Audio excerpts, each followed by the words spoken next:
नमस्कार दोस्तों, इस भाग में हम लोग गौतम बुद्ध के बारे में पूरी व्याख्या के रूप में जानेंगे।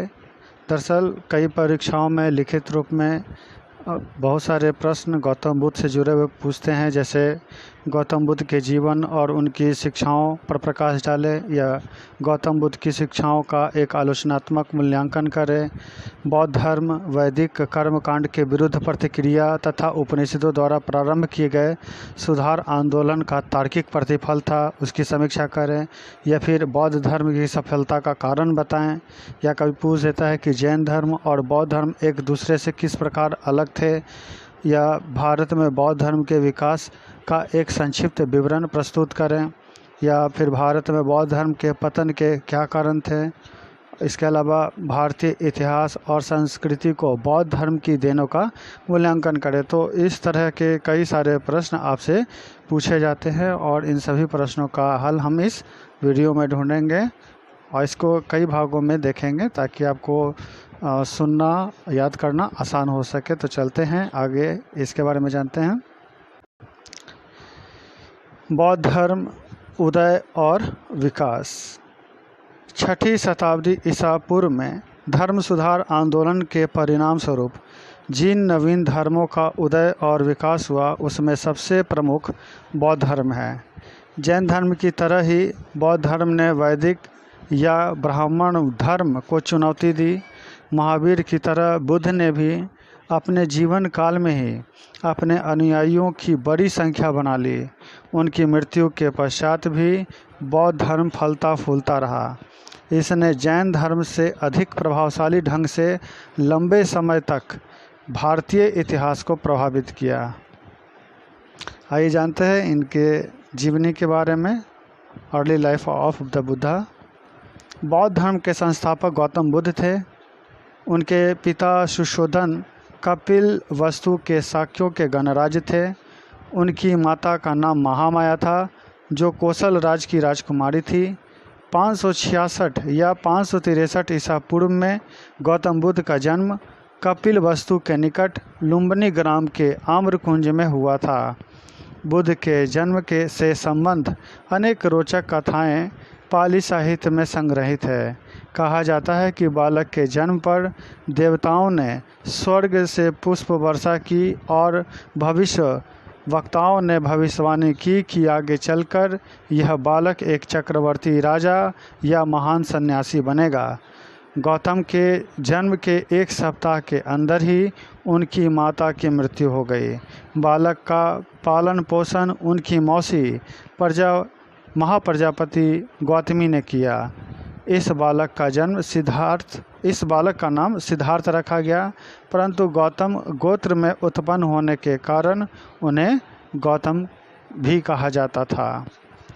सिद्धार्थ का बचपन ठीक वैसे ही व्यतीत हुआ जैसे अन्य किसी राजपुत्र का हो सकता है।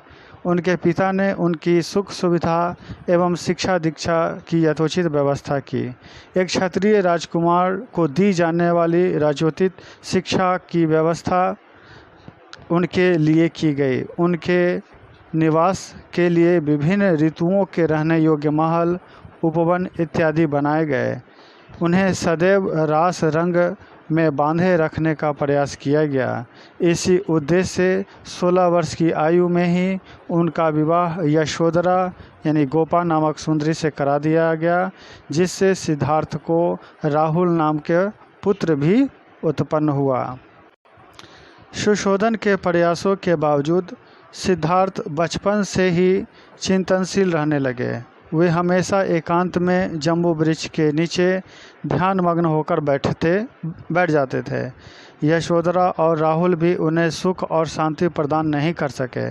वे संसार की अवस्था और जीवन की निस्सारता से दुखी रहा करते थे। राजप्रसाद का समस्त वैभव और विलासितापूर्ण जीवन उन्हें रास नहीं आया। वे माया मोह से छुटकारा पाने का उपाय सोचते रहते थे। इसी क्रम में नगरों में भ्रमण के दौरान उन्होंने मानव जीवन की 4 अवस्थाओं वृद्ध, रोगी, मृतक और सन्यासी को देखा। इन्हें देखकर उनके दिल में वैराग्य उत्पन्न हो गया।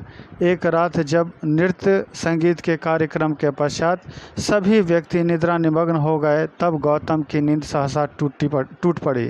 अस्त व्यस्त श्रृंगार विहीन लगभग निर्वस्त्र गणिकाओं को देखकर गौतम के मन में वितृष्णा और घृणा की भावना पैदा हुई। अपनी पत्नी और पुत्र को निद्रावस्था में ही छोड़कर वे सत्य की खोज में घर से निकल पड़े। इसी समय उनकी अवस्था 29 वर्ष की थी। गृह त्याग करने के पश्चात उन्होंने राजसी वेशभूषा भी त्याग दी और सन्यासी के भेष में सत्य और ज्ञान की खोज में निकल पड़े। बौद्ध ग्रंथों में गौतम के गृह त्याग को महाभिनिष्क्रमण कहा गया है।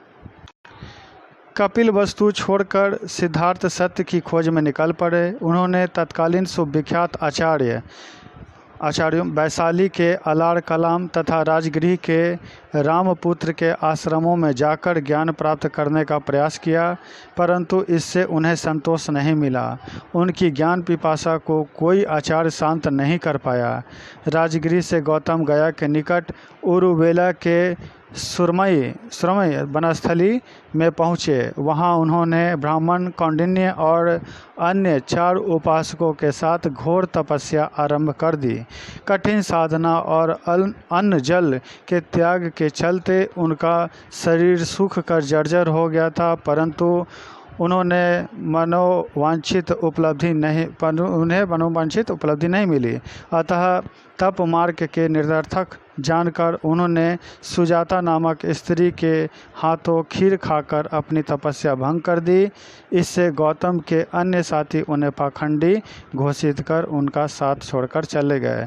दरअसल सुजाता और उनकी अन्य सहेलियां वहीं नदियों में पानी भरने के लिए आया करती थी और एक गीत गाती थी, जिस गीत का सार यह था कि बीना की तार को इतना मत खींचो कि वह टूट ही जाए और बीना की तार को इतना ढीला भी मत छोड़ो कि उससे कोई आवाज़ ही न निकले। यह बात गौतम बुद्ध को भा गई और उन्होंने मध्यम मार्ग के रास्ते को अपनाना उचित समझा। तत्पश्चात उरुवेला से गौतम गया चले गए और वहीं एक बट वृक्ष यानी पीपल वृक्ष के नीचे बैठकर ध्यान करने लगे। उनकी समाधि को भंग करने के लिए मार या कामदेव की अनेक लीलाएं की, परंतु वे गौतम की समाधि को भंग नहीं कर सके। समाधिस्थ होने के 8 दिनों के पश्चात 35 वर्ष की आयु में वैशाख पूर्णिमा की रात्रि को उन्हें सच्चे ज्ञान संबोधि की प्राप्ति हुई और वे बुद्ध कहलाए। संबोधि के पश्चात बुद्ध अपने विचारों के प्रचार के लिए निकल पड़े। सर्वप्रथम उन्होंने अपना उपदेश ऋषिपत्नम, जो सारनाथ का पुराना नाम था, में अपने उन 5 साथियों को दिया जो उन्हें पाखंडी बताकर उनका साथ छोड़कर चले गए थे। इस घटना को धर्म चक्र प्रवर्तन टर्निंग ऑफ द व्हील कहा जाता है। यहीं पर बुद्ध ने संघ की भी स्थापना की। बुद्ध के 5 साथी और बनारस के श्रेष्ठ यश भी बुद्ध के शिष्य और संघ के सदस्य बन गए। बुद्ध ने संघ के सदस्यों को धर्म के प्रचार का आदेश दिया। स्वयं बुद्ध भी धर्म प्रचार के लिए निकल पड़े। बनारस से बुद्ध मगध पधारे, जो अनेक धर्म प्रचारकों की कर्म भूमि थी। राजधानी राजगृह में यद्यपि पहले उनका प्रबल विरोध हुआ, तथापि धीरे धीरे उनके शिष्यों की संख्या बढ़ने लगी। मगध के राजा बिंबिसार ने उनके उपदेशों से प्रभावित होकर उनका धर्म स्वीकार कर लिया। नगर के अनेक व्यक्ति भी बुद्ध के शिष्य बन गए। मगध के अतिरिक्त वैशाली, कौशल इत्यादि जगहों में भी घूम घूम कर बुद्ध ने अपने धर्म का प्रचार किया। 40 वर्षों तक प्रतिदिन 20 से 30 किलोमीटर भ्रमण करते हुए बरसात के दिनों को छोड़कर बुद्ध ने मानव जीवन को नया संदेश दिया। उस समय के अनेक प्रभावशाली शासकों जैसे बिंबिसार, अजातशत्रु, कौशल नरेश, प्रसेनजीत, अनाथपिंडक जैसे धनी व्यापारी और आम्रपाली जो अम्बपाली जैसी नगर वधु ने भी बौद्ध धर्म को स्वीकार कर लिया। राज परिवारों के अनेक सदस्यों, गण राजाओं और उनकी जनता ने बुद्ध का स्वागत किया और उनके विचारों को ग्रहण किया। बुद्ध के पिता और उनकी मौसी, पत्नी और पुत्र ने भी नया धर्म स्वीकार किया। वैश्यों और व्यापारी वर्गों के अतिरिक्त आरंभिक अवस्था में अनेक ब्राह्मणों ने भी बुद्ध के विचारों को ग्रहण किया। जीवन के अंतिम फल में बुद्ध धर्म का प्रचार करते हुए कुशीनगर जो आधुनिक कशिया जिला देवरिया उत्तर प्रदेश पहुँचे। वहीं चुंद नामक सुनार के घर भोजन करने के पश्चात संभवतः सुअर का मांस खाने से उदर विकार पैदा हुआ और 80 वर्ष की अवस्था में उनकी मृत्यु हो गई। इस मृत्यु की घटना को ही महापरिनिर्वाण के नाम से जानते हैं। अपने जीवन काल में ही बुद्ध ने बौद्ध धर्म को अस्थायित्व प्रदान कर दिया था। ऊंच नीच, स्त्री पुरुष सब के लिए संघ के द्वार खुले हुए थे। उनकी मृत्यु के पश्चात भी नए धर्म का निरंतर विकास होता रहा। अब आते हैं बुद्ध ने अपने जीवन में क्या क्या शिक्षाएं दी, उसके बारे में जानेंगे। महावीर की तरह बुद्ध ने भी वैदिक धर्म में व्याप्त कुप्रथाओं, पुरोहितों के आधिपत्य एवं यज्ञ बलि की व्यवस्था को चुनौती दी। उन्होंने दुखी मानव समुदाय को कष्टों से छुटकारा दिलाने का उपाय सुझाया, जिससे मनुष्य अंततः सांसारिक बंधनों से मुक्ति पाकर मोक्ष प्राप्त कर सके। पाली त्रिपिटक, सुत्त पिटक, विनय पिटक एवं अभिधम पिटक जैसे बौद्ध धर्म के सिद्धांत, दर्शन एवं संघ के संगठन के विषय में जानकारी मिलती है। बौद्ध धर्म के मूल आचार 4 आर्य सत्य हैं। बुद्ध के सारे सिद्धांत इन्हीं 4 सत्यों जैसे दुख, दुख समुदाय, दुख निरोध तथा दुख निरोध गामिनी प्रतिपदा पर आधारित है। बुद्ध के अनुसार मानव जीवन दुखों से परिपूर्ण है। ये दुख मोह, माया, तृष्णा, लालसा इत्यादि के कारण उत्पन्न होते हैं, परंतु इन दुखों पर विजय प्राप्त की जा सकती है। दुखों से मुक्ति पाने के लिए अष्टांगिक मार्ग या मध्यम मार्ग का ही एकमात्र उपाय है। मानव जीवन के दुखों का अंत अष्टांगिक मार्ग द्वारा हो सकता है। अतः मनुष्य को सम्यक दृष्टि यानी सत्य और असत्य को पहचानने की शक्ति, सम्यक संकल्प यानी इच्छा एवं हिंसा रहित संकल्प, सम्यक वाणी सत्य एवं मृदु वाणी, सम्यक कर्म यानी कि सत्कर्म, दान, दया, सदाविचार, अहिंसा इत्यादि, सम्यक आजीव यानी कि जीवन यापन का सदाचार पूर्ण एवं उचित मार्ग, सम्यक व्यायाम यानी कि विवेकपूर्ण प्रयत्न, सम्यक स्मृति यानी अपने कर्मों के प्रति विवेकपूर्ण ढंग से सजग रहना तथा सम्यक समाधि यानी कि चित्त की एकाग्रता से युक्त 8 मार्गों का पालन करना चाहिए। मनुष्य को न तो अधिक सुख सुविधा में लिप्त रहना चाहिए और न ही अनावश्यक ढंग से शरीर को कष्ट पहुंचाना चाहिए। इसी मध्यम प्रतिपदा या अष्टांगिक मार्ग का पालन करने से मनुष्य अंततः मानव जीवन के कष्टों से मुक्ति पाकर निर्वाण की प्राप्ति कर सकेगा। बुद्ध द्वारा निर्दिष्ट मार्ग अत्यंत सरल था। इसके लिए न तो पुरोहितों की आवश्यकता थी, न यज्ञ, न बलि की।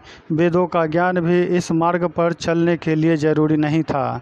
इसी मार्ग को सभी वर्ण एवं सामाजिक स्तर के स्त्री पुरुष अपना सकते थे।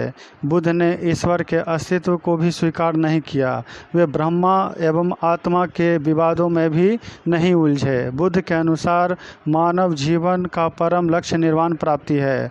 इसको प्राप्त करना स्वयं मनुष्य की ही जिम्मेदारी है। सद्जीवन व्यतीत करने से जीवन के इस लक्ष्य को मानव प्राप्त कर सकता है। सदाचारी एवं नैतिक जीवन के लिए आवश्यक था कि मनुष्य 10 शीलों का पालन करे। बुद्ध के अनुसार 10 शील थे: अहिंसा, सत्य, अस्तेय, अपरिग्रह, व्यभिचार से बचना, नशीले पदार्थों का सेवन नहीं करना, असमय भोजन नहीं करना, सुखप्रद बिस्तर का त्याग, नाच गान से बचना तथा ब्रह्मचर्य का पालन करना। इसके अतिरिक्त बुद्ध ने दान देने, बड़ों की आज्ञा मानने, सबके साथ सद्व्यवहार करने का उपदेश दिया। उनका उद्देश्य यही था कि मनुष्य अपने सत्कर्मों द्वारा अष्टांगिक मार्ग का पालन कर निर्वाण प्राप्त कर सके। बुद्ध पुनर्जन्म में भी विश्वास रखते थे। उनकी मान्यता थी कि जिस प्रकार दुख समुदाय का कारण जन्म है, उसी प्रकार जन्म का कारण भी कर्म फल उत्पन्न करने वाला अज्ञानी रूप चक्र अथवा प्रत्युत समुत्पाद यानी अविद्या, संस्कार विज्ञान, नाम रूप, षड्यतन, स्पर्श वेदना, तृष्णा, उपादान, भाव, जाति और जरा मरण है। यही प्रत्यय समुत्पाद बौद्ध दर्शन का मूल मंत्र है। अन्य बौद्ध दर्शन जैसे क्षणभंगवाद, नैरात्म्यवाद इत्यादि भी प्रतिसमुत्पाद से ही संबंध है। बुद्ध ने इस प्रकार मानव समुदाय को एक नया जीवन दर्शन दिया। उन्होंने ईश्वर एवं आत्मा के अस्तित्व को नकार दिया तथा प्राणियों के प्रति सद्भावना एवं समानतापूर्ण नीति अपनाई। तत्कालीन वातावरण में बुद्ध का दर्शन एक क्रांतिकारी कदम था, इसलिए जनता ने बुद्ध और उनके धर्म का अभूतपूर्व स्वागत किया। संघ का संगठन। धर्म की विवेचना करने के अतिरिक्त बुद्ध का दूसरा महत्वपूर्ण कार्य था धर्म के प्रचार की व्यवस्था करना। बुद्ध स्वयं तो धर्म का प्रचार करते ही थे, परंतु संगठित रूप से इसके प्रचार के लिए भी उन्होंने संघ की भी स्थापना की। बौद्ध धर्म को व्यापक बनाने में संघ का महत्वपूर्ण योगदान रहा। धर्म चक्र परिवर्तन के पश्चात बुद्ध ने सारनाथ में ही संघ की स्थापना की। इसके आरंभिक सदस्य बुद्ध के 5 ब्राह्मण साथी और बनारस का एक धनी व्यापारी था। संघ में सम्मिलित होने वालों को भिक्षुक कहा गया। ये भिक्षुक घर परिवार से संबंध विच्छेद कर सन्यासी के रूप में रहते थे, भिक्षाटन द्वारा अपना काम चलाते थे तथा घूम घूम कर बुद्ध के उपदेशों का प्रचार करते थे। संघ के द्वारा सभी के लिए द्वार जो थे वो खुले थे। इसमें सभी वर्ग और जाति के व्यक्ति सम्मिलित हो सकते थे, परंतु शीघ्र ही बुद्ध को नवीन सामाजिक तथा आर्थिक स्थितियों और राजनीतिक शक्ति से समझौता करना पड़ा। इन्हीं कारणों से बुद्ध ने अल्पवयस्क 15 वर्ष से कम आयु के व्यक्ति, चोर, हत्यारों, ऋणी व्यक्तियों, राजा के सेवक, दास तथा रोगी व्यक्ति का संघ में प्रवेश वर्जित कर दिया। आरंभ में स्त्रियों को भी संघ में प्रवेश नहीं दिया गया, लेकिन बाद में स्त्रियों भिक्षुणियों को भी संघ का सदस्य बनाया गया। संघों का संगठन गणतंत्रात्मक पद्धति पर आधारित था। भिक्षुकों को निश्चित नियमों का पालन करना पड़ता था तथा उनका उल्लंघन करने पर उन्हें दंड का भी भागी बनना पड़ता था। जो व्यक्ति गृहस्थ जीवन में रहते हुए भी धर्म का पालन करते थे, उन्हें उपासक कहते थे, उसके लिए अलग नियम बने हुए थे। बुद्ध और संघ के प्रयासों से शीघ्र ही नवीन धर्म व्यापक बन गया। इस प्रकार हमने बौद्ध खास करके बुद्ध की जीवनी और उनकी शिक्षाओं के बारे में जाना। मुझे उम्मीद है कि इससे आपको बहुत सहूलियत होगी परीक्षाओं में लिखने में भी और इसके ऑब्जेक्टिव जो प्रश्न पूछे जाते हैं उसे बनाने में भी। धन्यवाद।